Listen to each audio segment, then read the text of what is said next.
සුබ දවසක්. ඔන්න ප්‍රොඩ්පීස් අපි අලුත්ම අලුත් අත්දැකීමක් කරගෙන තවත් අලුත් වීඩියෝ එකකින් ඔයාලා හම්බෙන්න මේ ඇවිල්ලා ඉන්නේ. ඉතින් ඔයාලා අපේ කලින් වීඩියෝස් බලලා තියෙනවා නම් ඔයාලා දන්නවා අපි ඉන්නේ වෙස්ටර්න් ඕස්ට්‍රේලියාව වල අගනගරය වෙන පර්ත් සිටි එකේ. ඉතින් අද අපි මේ යන්නේ පර්ත් සිටි එකේ ඉඳන් දකුණු පැත්තට කිලෝමීටර් 150ක් විතර දුර කැම්ප් කරන්න. ඉතින් මේක අපේ පළවෙනි කැම්පින් ට්‍රිප් එක නොවුනත් අපිත් එක්ක ගොඩක් යාළුවා දෙක තියෙනවා. එයාලගේ නම් පළවෙනි කැම්පින් ට්‍රිප් එක. ඉතින් ඔයාලට එයාලවත් අද අඳුන ගන්න පුළුවන් වෙයි. ඉතින් මේ වීඩියෝ එකෙන් අපි ගත කරපු කැම්පින් එක්ස්පීරියන්ස් එක ඔයාලට අරන් යන්න හදන්නේ. ඉතින් වීඩියෝ එක පටන් ගන්න කලින් ඔයාලගේ ඉල්ලා හිටිනවා ඔයාලා තාම අපේ YouTube channel එක subscribe කරලා නැත්නම් මතක ඇතුව දැම්ම subscribe කරන්න. වීඩියෝ එක බලලා වීඩියෝ එක හොඳයි නම් like එකක් දාලා comment එකකුත් දාගෙන යන්න.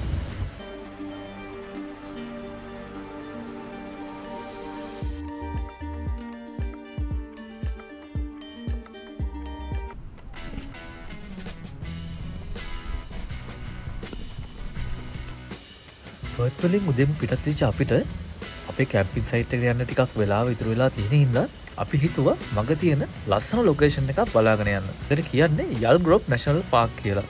මේක තියෙන්නේ මැන්ඩ්‍රා වල. ඉතින් මේකේ විශේෂත්වය තමයි මේකේ තියෙනවා ක්ලිප්ටන් කියලා විලක්. මේ විලේ වෙරළේ තියෙනවා රවුම් ගල්. මුළු වෙරළ පුරාම තියෙන රවුම් ගල්. මේ රවුම් ගල් වලට කියන්නේ ත්‍රොම්බොලයිට් කියලා. අපි ගිහිල්ලා මේ රවුම් ගල් බලලම ඉතුරු විස්තර කතා කරමු.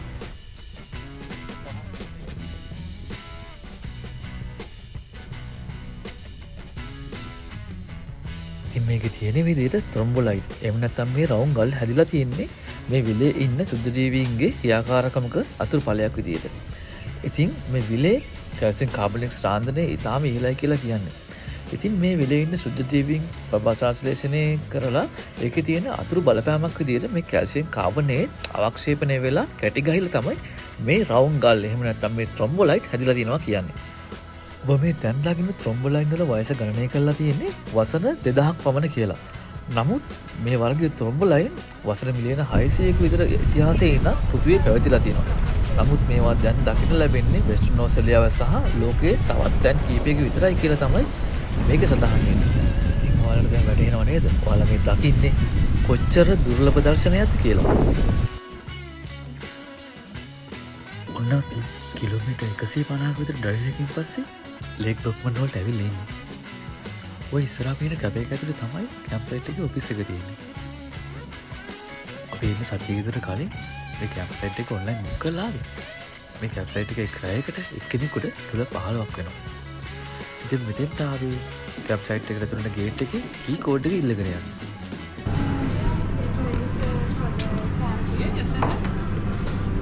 අපේ සූර්ය Gunasekara. How do you spell it? KVEY. VEY. His surname? Yeah. V-E. AVEY. වාගේකද මේ? SOO. මගේ එක දාන්න. මේ ලේක් බ්‍රොක්මන් කැප් එක ගාවට ලේක් එක ලස්සනට පේනවා. ඉතින් මේ කැප් එකෙන් ඔයාලට කැම්ප් කරන්න අවශ්‍ය ඕන දෙයක් එළදී ගන්න පුළුවන්. ඒ කියන්නේ බෝට්ටුව ගේන්න කරුණා. බෝට්ටුව තිබුණා. අර මං කඩදාසි ටිකක් හරි ගේන්න තිබුණේ බෝට්ටුව හදන්න.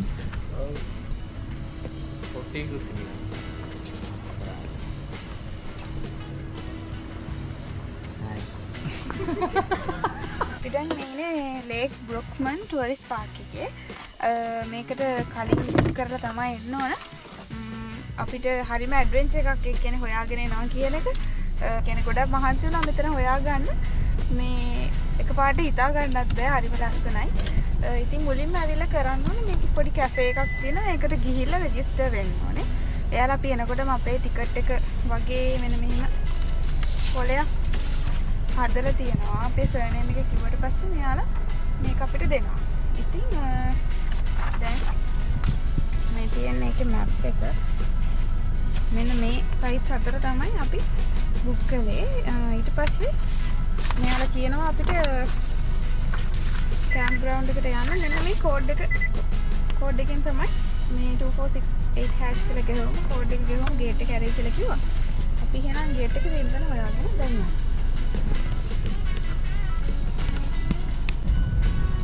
හරි. හිතන්නේ මේක තමයි ගේට් එක. නෝ එන්ට්‍රි.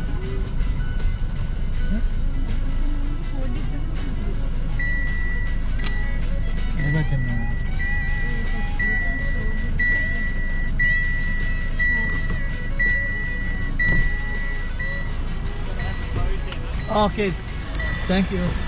හරි. දැන් මම ගිහින් කෝඩ් එක ගහන්නම්. 2466.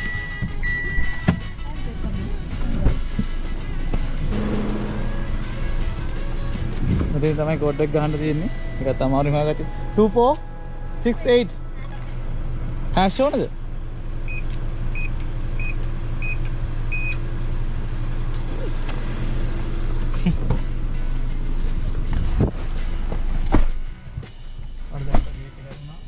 යන්න එතකොට යා.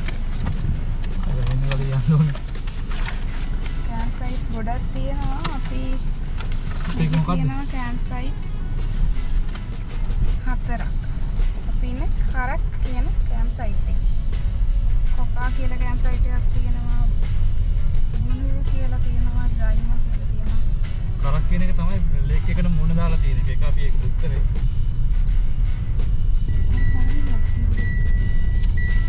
Wow.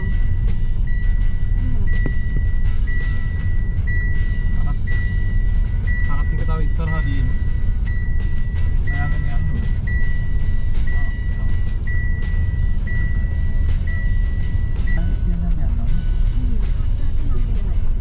කැම්පින් සයිට්ස් වලට නම්බර්ස් තියෙනවා. බුක් කරේ 6 7 8 9 මොනවද පිටින්ට ආවට පස්සේ ඒක කිව්වා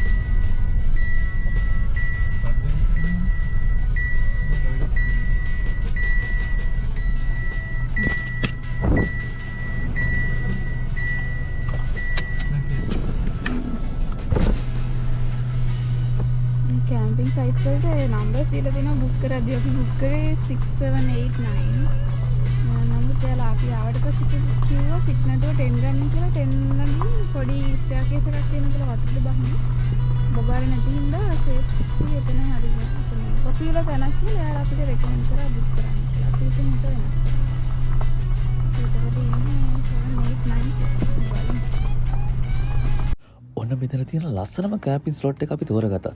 දැන් ඉතින් තියෙන්නේ අපි කැම්පින් ටෙන්ට් එක සෙටප් කරගන්න එක.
අපි නාන්න යන්න යන්නේ හරි ලස්සන ලේක් එකක් බලන්න ලේක් එකේ පාට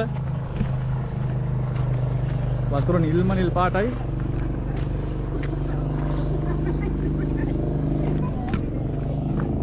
අතන යන්න. මම මේ කැම්පින් එක්ස්පීරියන්ස් එකේ වැඩියෙන්ම පුදුම වෙච්ච දේ තමයි මේ ලේක් එකේ වතුර වල පාට. මං ඉස්සල්ලාම ඉන්ටර්නෙට් එකේ මේ කැම්පින් සයිට් එක සර්ච් කරාම ලස්සන ෆොටෝ දැක්කා. ඉතින් මං හිතුවේ ඒ ෆොටෝස් නම් එඩිට් කරපුවා කියලා. නමුත් ආවට පස්සේ තමයි වැටහුනේ ඇත්තටම ඒ වතුර වල පාට ඒ පාට කියලා. මං ලංකාවේදී නම් කවදාවත් මේ වගේ පාට වතුර තියෙන වැව් දැකලා නැහැ. ඇත්තටම මට තවමත් හිතාගන්න බෑ ලංකාවේ වැව්වල වතුර වල පාට අඳුරු වෙන්නත් මෙහි වැව්වල වතුර වල පාට මේ වගේ පැහැපත් වෙන්නත් හේතුව මොකක්ද කියලා. ඉතින් ඊට දවසේ ගොඩක් අය තම තමන්ගේ බෝට්ටුත් අරගෙන වැවේ විනෝද වෙන්න ඇවිල්ලා ඉන්නවා. ඒව දිහා බලන් ඉන්න එකත් අමුතුම ආස්වාදයක් ගෙනගෙන ගියා.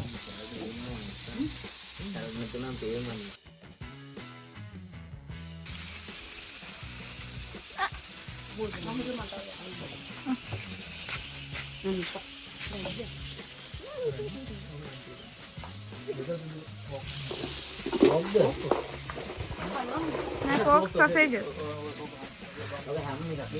Bacon.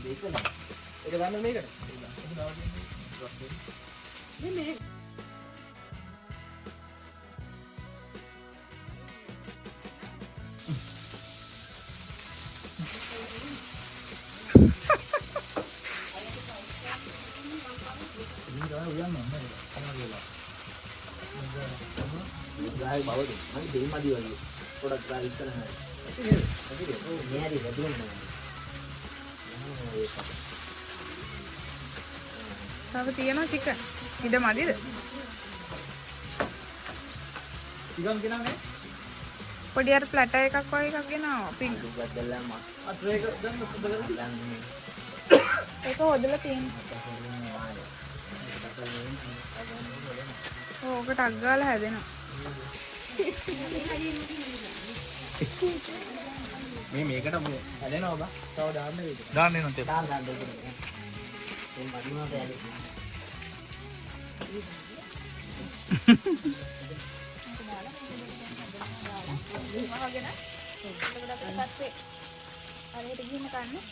Chef Kalpani.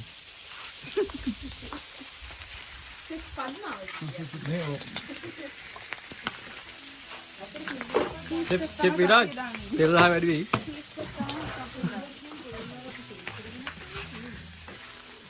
Hey.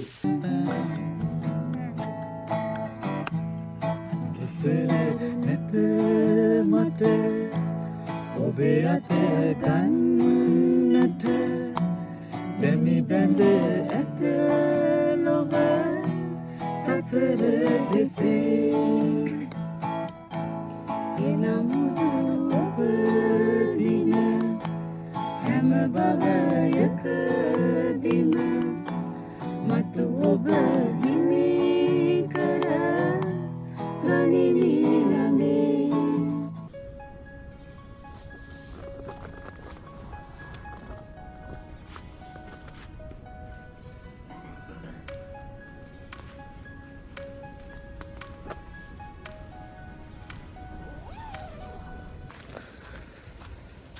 Good morning. අපි අනික් කට්ටිය නම් තාම නිදි. දෙමු දෙපාන්දර නැගිටලා මම යනවා ඉර පායනවා බලන්න.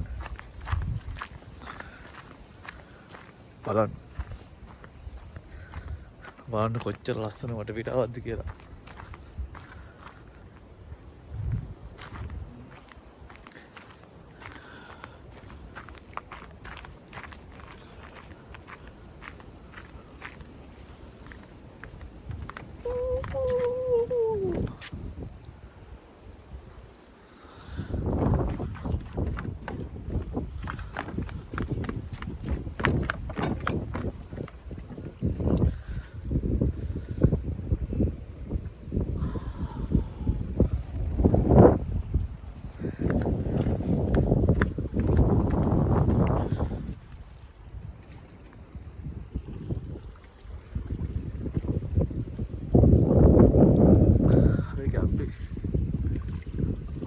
සයිට් එකේ තියෙන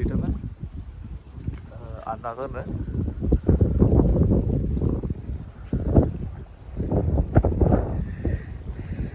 ඉතින් අද සමුදා ඒක හින්දා ඇයි දෙපාදර නිසා තමයි සඳුදා නිසා ඇයි කවුරුත්ම නැහැ මං හිතන්නේ මේ ගොඩක් කට්ටිය ඉන්නේ ඉරිදට නිවාඩු දවසට ඉතින් අද මේ මුළු වැවටම ඉන්නේ අපි කට්ටිය විතරයි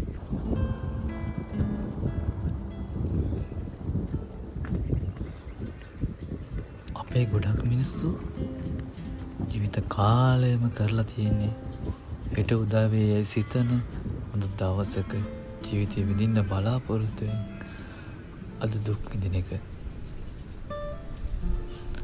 නමුත් එයාලට අමතක වෙලා අපි ළඟ තියෙන පොඩි දේවල් වලින් පවා ජීවිතය විඳින්න පුළුවන් කියලා. හරියට පවුලයත් එක්ක එකතු වෙලා කෑමක් ගන්නවා වගේ. පවුලයත් එකතු වෙලා ළඟ තියෙන වැවකට ගඟකට නාන්න යනවා වගේ දෙයක් වුන් පවා ජීවිතය විඳින්න පුළුවන් කියලා. ජීවිතය විඳින්න ආස මිනිස්සෙට පායන ඉර වුණත් හමුන සුළඟ වුණත් ඇති ජීවිතය විඳින්න. ඉතින් අද ඉඳන්වත් මේ මොහොතේ තියෙන සුන්දරත්වය ගැන හිතන්න. තමන්ට ලැබිලා තියෙන දේවල් වල වටිනාකම ගැන හිතන්න.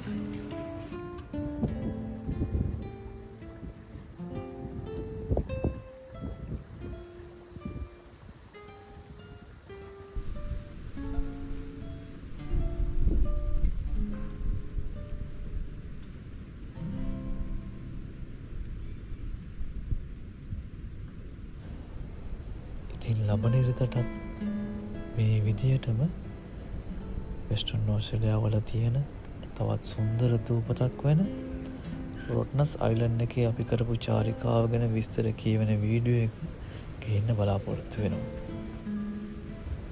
ඉතින් වීඩියෝ එක මුලින් තම බැලුවට බොහොමත්ම ස්තුතියි. වීඩියෝ එක හොඳයි නම් මතක ඇතුව ලයික් එකක් දාගෙන යන්න. අඩුපාඩු හොඳ නරක කියලා කමෙන්ට් එකක් දාන්න. ඔයාලගේ යාළුවන්ටත් බලන්න මතක ඇතුව ෂෙයා කරන්න. තිල්ලබන රිදායි හම්බ වෙනකම් සියලු දෙනාටම සුබ සතියාන්තයක්.